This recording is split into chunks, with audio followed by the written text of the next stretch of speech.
Hello दोस्तों, मैं अपने सभी साथियों का, अपने सभी मित्रों का इस online YouTube channel target with Shivnath में एक बार पुनः स्वागत करता हूं। मित्रों, आज आपके सामने मैं साइंस के कुछ महत्वपूर्ण क्वेश्चन लेकर उपस्थित हुआ हूं।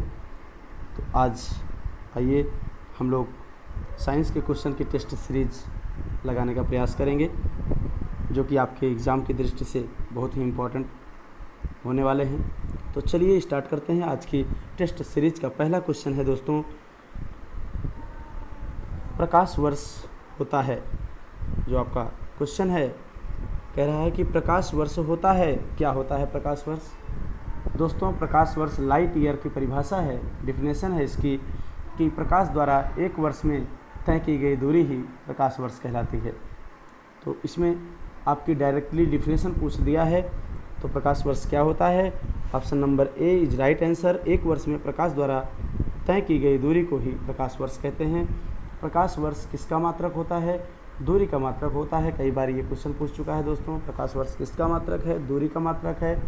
और एक प्रकाश वर्ष में कितने मीटर होता है? तो 9.46 इंटू 10⁻15 मीटर होता है। कितना? एक प्रकाश वर्ष। चलिए नेक्स्ट क्वेश्चन पे चलते हैं हम लोग। नेक्स्ट क्वेश्चन है आपका, एक समतल शीशे के सामने 1 मीटर की दूरी पर एक बालक खड़ा है। बालक और उसकी छाया की दूरी क्या होगी? तो आइए दोस्तों थोड़ा सा हम लोग समझने का प्रयास करते हैं। तो देखिए, जैसे हम लोग मान लेते हैं कि ये आपका एक समतल शीशा है और समतल शीशा के 1 मीटर की दूरी पर ये 1 मीटर की दूरी हो गई और इस 1 मीटर की दूरी पर एक बालक खड़ा है। ठीक, इसको हम लोग एक बालक मान लेते हैं। तो समतल शीशे की एक कंडीशन होती है दोस्तों कि समतल शीशे के सम्मुख रखी वस्तु का प्रतिबिंब उस वस्तु की दूरी के बराबर ही शीशे के विपरीत और वस्तु से उल्टा बनता है। ठीक, तो समतल शीशे पर जो प्रतिबिंब बनेगा बच्चे का, बालक का जो प्रतिबिंब होगा वो समतल दर्पण के जस्ट विपरीत होगा और उतनी ही दूरी पर होगा जितनी दूरी पर बालक खड़ा है समतल दर्पण से। अर्थात 1 मीटर की दूरी पर बच्चे का प्रतिबिंब बनेगा और वो प्रतिबिंब कैसा होगा दोस्तों?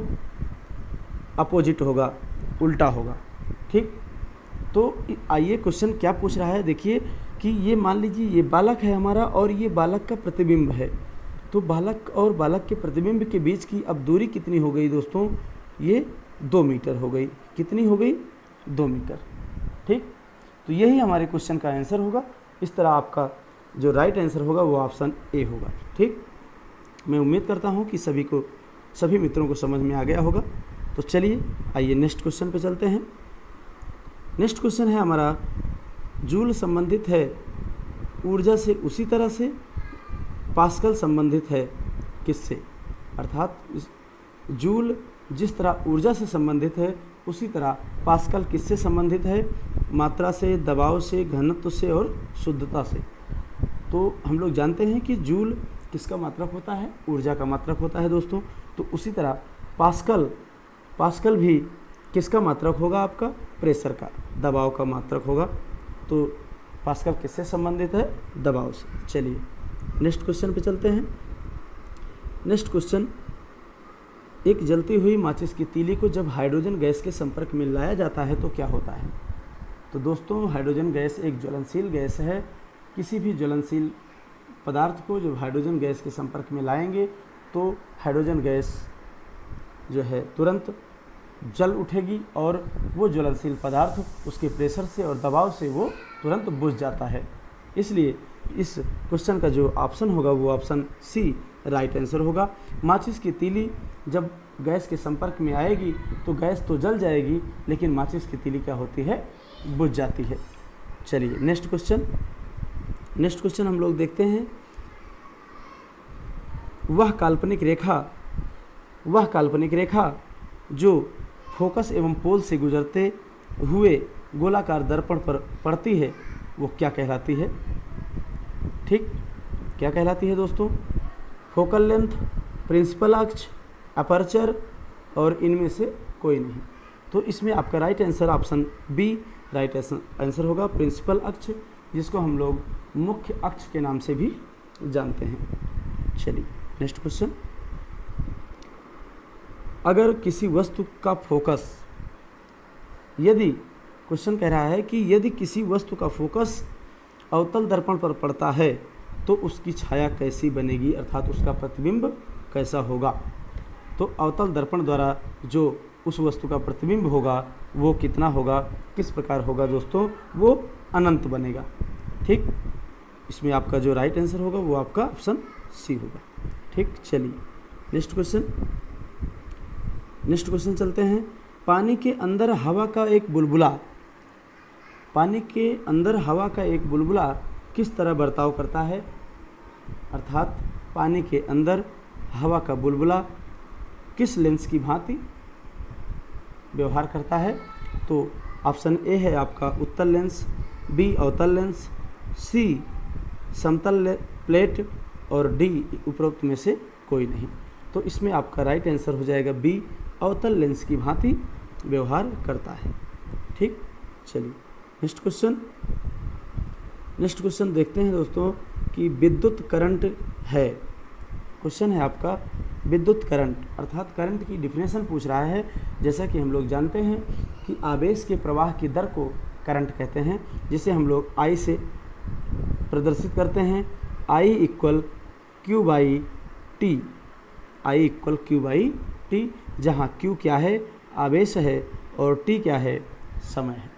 ठीक, तो धारा क्या होती है, करंट क्या होता है कि आवेश के प्रवाह के समय को, आवेश के प्रवाह दर को, अर्थात एकांक समय में जितने आवेश प्रवाहित होते हैं उसी को हम लोग क्या कहते हैं, करंट कहते हैं। तो इस तरह हम लोग ऑप्शन पे चेक देखेंगे तो ऑप्शन नंबर सी आपका राइट आंसर हो जाएगा, जो कि लिखा गया है चार्ज भागे समय।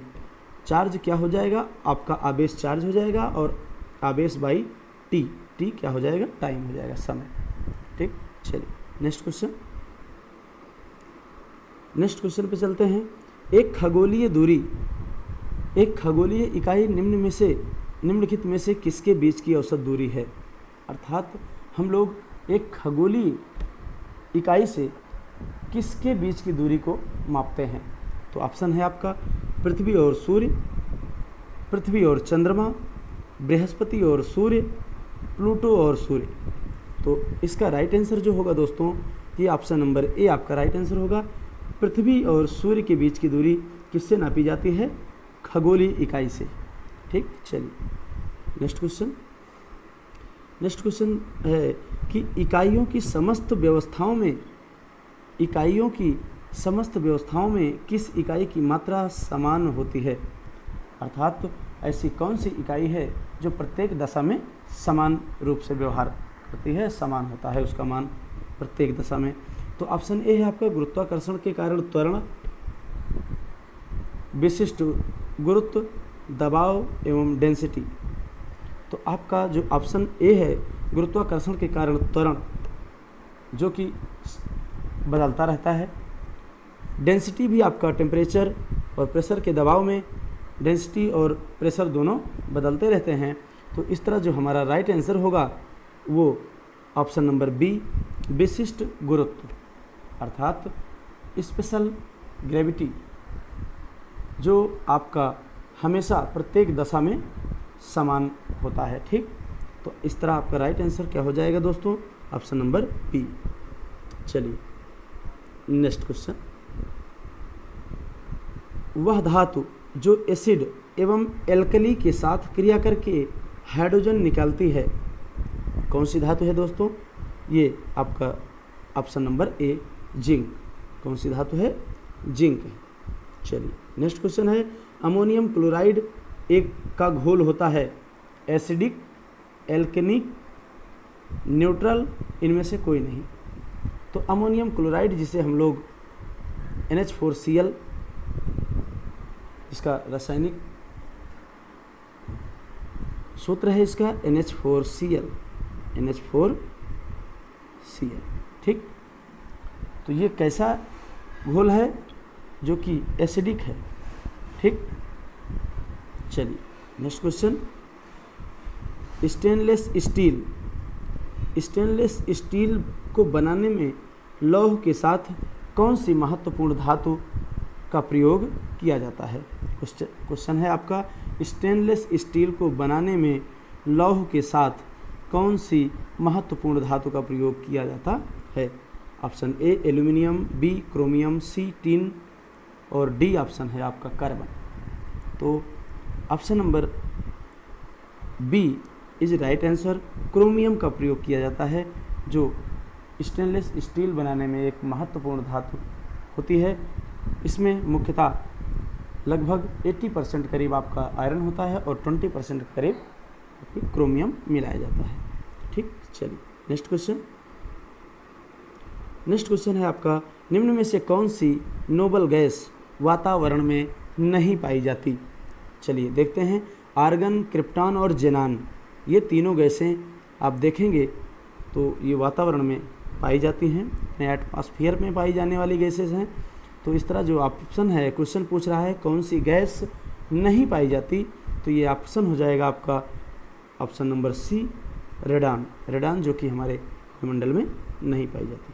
ठीक, चलिए नेक्स्ट क्वेश्चन। नेक्स्ट क्वेश्चन चलेंगे, शीतलीकरण कूलेंट में निम्न में से कौन सा तत्व ऑक्साइड है? तो option number B is right answer. Nitrogen oxide का कार्य करता है किसमें? शीतलीकरण में। ठीक, चलिए नेक्स्ट क्वेश्चन।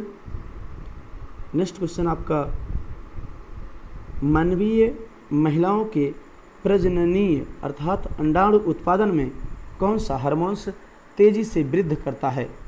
तो पहला ऑप्शन है ल्यूटिनाइजिंग हार्मोन्स, सेकंड है एस्ट्रोजन, थर्ड है फॉलिकल स्टिमुलेटिंग हार्मोन्स और चौथा है प्रोजेस्टेरोनी हार्मोन्स।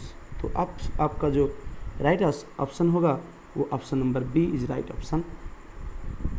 ठीक, चलिए नेक्स्ट क्वेश्चन चलते हैं। हम लोग देखते हैं कि शरीर रचना की किस वर्गीकरण में लाबस्टल संबद्ध होता है? तो ये ऑप्शन आपका बी इस क्वेश्चन का राइट आंसर होगा, क्रस्टेशियंस। क्रस्टेशियंस क्या है? शरीर रचना के लाबस्टल से संबद्ध होता है। ठीक, चलिए नेक्स्ट क्वेश्चन, कौन से पौधे में नाइट्रोजन स्थिरीकरण, जिसको हम लोग बोलते हैं नाइट्रोजन अस्थायीकरण, नाइट्रोजन फिक्सिंग की क्षमता होती है? तो दोस्तों हम लोग जानते हैं कि मैक्सिमम हमारे दलहनी फसलों में नाइट्रोजन स्थिरीकरण का जो क्षमता होती है मैक्सिमम पाई जाती है। तो ऑप्शन है आपका, पहला ऑप्शन है चावल एवं गेहूँ, दूसरा है आपका मक्का एवं गन्ना, तीसरा ऑप्शन है चना एवं दलहन, चौथा ऑप्शन है जूट एवं चावल।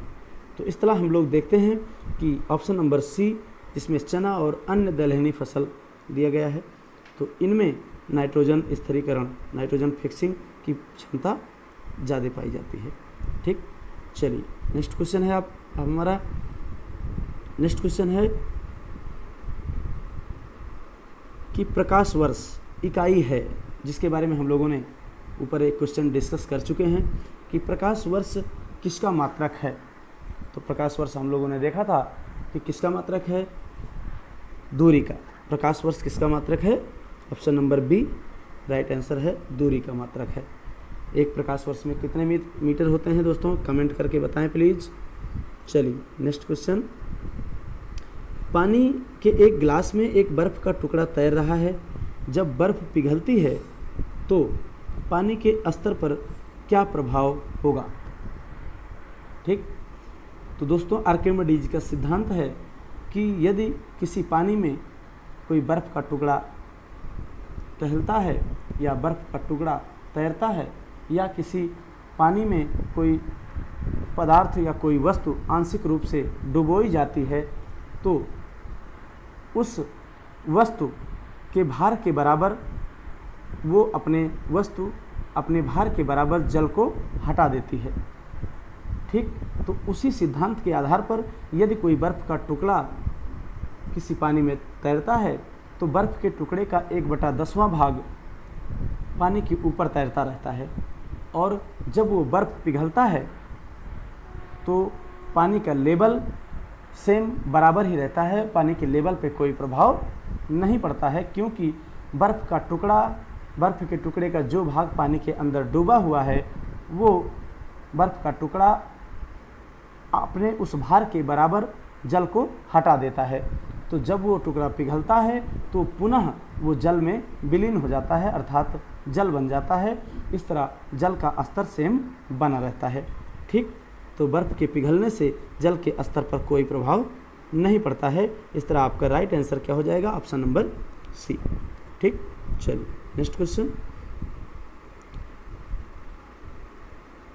नेक्स्ट क्वेश्चन है आपका, निकट दृष्टि दोष दूर करने के लिए निम्न में से कौन सा लेंस उपयोग किया जाता है? दोस्तों, निकट दृष्टि दोष किसे कहते हैं? निकट दृष्टि दोष में मनुष्य को निकट की वस्तुएं दिखाई देती हैं और दूर की वस्तुएं दिखाई नहीं देती हैं। तो इसके निदान के लिए कौन सा लेंस प्रयोग किया जाता है? पहला ऑप्शन है उन्नतोदर, दूसरा ऑप्शन है नतोदर, तीसरा ऑप्शन है आपका वर्तुलाकार और चौथा है इनमें से कोई नहीं। तो इसमें ऑप्शन नंबर बी आपका राइट आंसर होगा, नतोदर, जिसे हम लोग अवतल लेंस के नाम से भी जानते हैं। किस नाम से दोस्तों? अवतल लेंस, जिसे हम लोग अवतल लेंस के नाम से जानते हैं। कॉनकेव लेंस नतोदर, जिसे हम लोग निकट दृष्टि दोष के निवारण में उपयोग करते हैं। तो चलिए दोस्तों, आज हम लोग सामान्य विज्ञान की कुछ महत्वपूर्ण प्रश्नों की श्रृंखला को हम लोगों ने हल किया। इसी के साथ मैं आज की क्लास यहीं पे समाप्त करता हूं और अपने सभी मित्रों को, अपने सभी साथियों को पुनः एक बार धन्यवाद देते हुए आज की क्लास को यहीं पे समाप्त किया जाता है। अपने सभी मित्रों को का बहुत बहुत धन्यवाद।